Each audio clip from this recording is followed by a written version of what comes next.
Salam dostlar. Biz bugün ana tilimizdagi va davlat tilidagi ba'zi ifodalashlarni tahlil qilib bakmoqchiyik. Sizlar anglab boqinglar. Sizlar qanaqa ishlatsizlar? Mushu ifodalashlarimiz to'g'rimi yoki xatomi birlikda ko'rib chiqaylik. Ondan bo'lsa boshlab ketdik. Birinchisi bo'lsa davlat tilidagi dahu, xiaohu. Buni sizlar qanday tarjima qilsizlar? Cho'ng o't, kichik o't. To'g'rimi? O'ylab beqinglar, to'g'rimi sizlarcha? Ikkinchisi dayu, xiaoyu. Siz qanaqa deysizlar? cho'ng yomg'ir, kichik yomg'ir. Sizlarcha bularda masal bormi, yo'qmi? Ikkinchisi Dafeng, xiaofeng degan sizlar qanday tarjima qilsizlar? dafeng bo'lsa, mencha bo'ron degan dafeng'u. Hargizmi cho'ng shamol yoki kuchli shamol desak bo'ldi mencha. Anikin xiaofeng degan masalan, mayin shamol. Cho'ng shamol, kichik shamol emas hargiz. Shunday. Amaliyotda shunday da xiao degandagi so'zlarni bizning ona tilimizga tarjima qilib kelsak, bularning texmi konkret, texmi inchga, texmi naq joyini topgan ifodalashlar bor. Lekin hozirgi zamonimizda nurg'un yoshlar bizmi ba'zida xatolashimiz mumkin. Hamda kichik bolalarga demayli qo'ysak bo'ldi, kichik bolalarni nurg'un ahvollarda shu davlat tilidagi so'zlarni udul tub-tuz tarjima qilib akab, cho'ng shamol, kichik shamol, cho'ng o't, kichik o't. Bizda asli oshlarni sifatlashga ishlatadigan nurg'un konkret sifatlarimiz bor turib, biz uni ishlatmasdan aksicha xato holatda ifodalaydigan ahvollar bak ko'payib ketibdi. Shunga biz bugun mushunaq turdagi bir necha so'zlarni misolga olib ko'pchilik bilan o'rtoqlashmoqchi. Ondan bo'lsa qiziqsanglar biz davomli muzokiralash baqaylik. Endi tuanda biz yana boshqa ifodalashlarni deymiz. O'ylashib beqinglar sizlar bu misolni qanday deysizlar? Sizlarcha bularda masal bormi, yo'qmi? Birinchisi yo'l menish. Yo'l menish. Hanzojisi? Zolu. Yo'l menish. Hech qanday g'alatilik his qilmaymiz, lekin amaliyotda to'g'risi bo'lsa, menish faqat menish yoki yurish. Masalan, xato ifoda bo'lsa, men har kuni yo'l menib ishga borman ekan. Agar buni to'g'risi bo'lsa, o'lchamlik ifodalash bo'lsa, men har kuni piyoda ishga borman. Yoki bo'lsa bizning qumul shevimizda bir so'z bor, yoyoq degan so'z. Yoyoq ishga borman deymiz.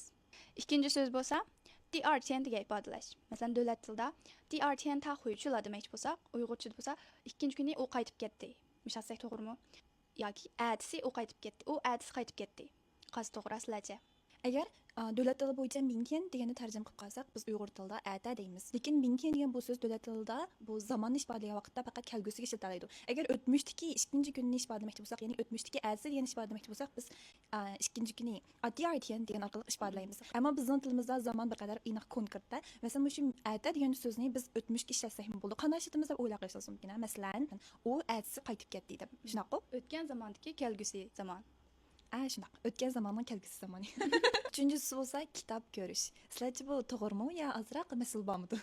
Kitob ko'rish bo'lsa, bu biz chuqur ishonmanki, nurg'unlarimiz doim ishlatadigan ifodalash usuli. Kitob ko'ryapman, kitob ko'rgandim deb bakjiq anglaymiz ham o'zimiz ishlatib boqamiz. Men ishlatib boqam, siz ishlatib boqamiz. Albatta. Shu.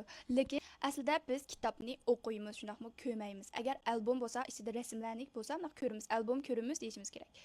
Lekin kitobni ichida xatlarini o'qish orqali uning ichidagi mazmunni tushunib, bilimlarni o'zimizga qabul qilganligimiz uchun asli biz kitobni o'qiymiz. Kitob o'qiyapman, kitob o'qiganda yoki kitob o'qimoqchiman degandek ifodalashlar orqali desak, to'g'ri bo'ladi. Aksicha biz kitob ko'ryapman, kitob ko'rgandim, kitob ko'rman deb bu yana shu davlat tilidagi kanshudan udul tarjima qilib kelib bizning tafakkur usulimizga singib kirib bo'lgan bir ifodalash usuliga. Bizning miyadagi o'qish degan so'zning miyadagi ma'nosi hargiz xatni o'qib ovozli chiqarib berish degan emas. Bizning miyadagimiz masalan uchurni o'qish degandek, mushu yiziq shakldagi narsalarni biz miyamizga kirgizadigan, shunday tafakkur qilib miyamizga o'rlashtiradigan mushkul jarayonni biz o'qish, qabul qilish deb o'yladik. Shunday qolatdagi ma'nosi. Shunga kitobni kitob o'qish deganimiz kitobni ko'rish deganga qaraganda bakrak, shunday konkret naq inchga joyini topgan deb ifoda. Faqat ko'rib qo'yish emas, o'qish. Shunday. O'qish bo'lganda texmo joyini topgan texmo konkret bo'lgan bir ifodalash deb qaraymiz. Daytib kalomga qoldi. Masalan, ba'zi kichik bolalar xat yozishni, xat o'qishni bilmaydigan unda qobiliyati yo'q kichik bolalarniki kitoblarni varaqlab ichidagi rasmlarga qarshi, ichidagi o'zi tushunmaydigan shu belgilarga, shu xatlarga qarshi buni biz o'qish demdik va yoki ko'rish demdik. Buni o'ylab baqsanglar bu. Lekin mencha bo'lganda kichik bolalar uni maqsadlik ichidagi mazmunni qabul qilish uchun ko'maydi, ham o'qimaydi. Shu faqat o'ynablamchoq ko'zining nimasi deymiz hamda. Ko'zni pishirish ko'z qiziqishda ko'radi. Hargiz uning ichida nima mazmun bor, nimalar so'zlanadi, uningga diqqat qilib bo'lmaydi. Agar uni tushunarlikdek bo'lgan bola bo'lsa, mencha o'qish desak bo'ldi. Alqa rasmni ichidagi hayvonlarni nima qilayotganligini o'ylab biladigan bo'lsa, mencha uni o'qish desak bo'ldi. Shunaqa, to'g'ri bo'ldi.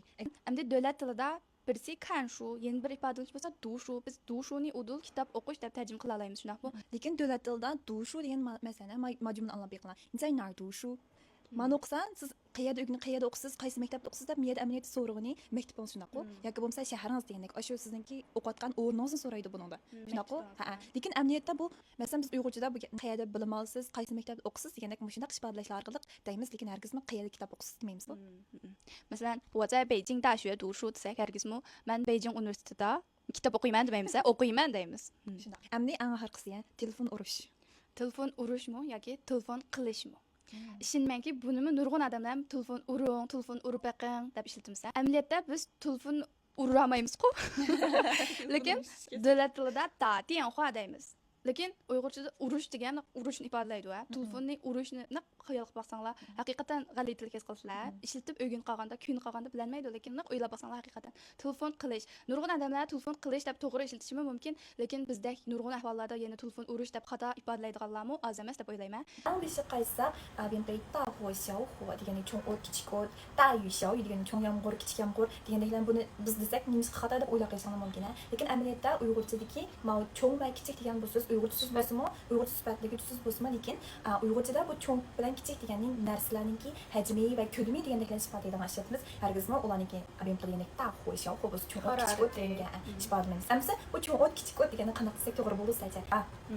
O'zingiz bitti, masalan, yomg'ir bo'lsa, qattiq yomg'ir. Dayu bo'lsa, qattiq yomg'ir yog'di. Xiaoyu bo'lsa, simsim yomg'ir degandek o'zining alohida sifati bor. Dahu bo'lsa, kuchli o't, xiaohu bo'lsa, sus o't. O'tni kuchaytirish, o'tni suslatish, hargiz o'tni cho'ngaytirish yoki o'tni kichiklatish emas. Amaliyot o'tni ulug'latish deb yoki o'tni ulug'latish, o'tni tezlatish desak bo'ladi. Shunga do'stlar, biz ishlatayotgan har bir so'zimizni o'ylashib, mustaq qilsak, garchi biz ana tilimizni unutmadik, men ana tilimda so'zlayman deb faxrlangan bilan, lekin bizning tafakkurimiz tubdan boshqa tillarning tafakkuri bo'yicha tafakkur bo'ldi. Har bir tilning o'z oldiga tafakkur usuli shu tilning ruhi hisoblanadi. Agar u ruh yo'q, faqat biz so'zlaymiz, faqat so'zlarimiz Uyg'urcha, u xuddi bir ruh yo'q badanga o'xshash tilga aylanib qoldi.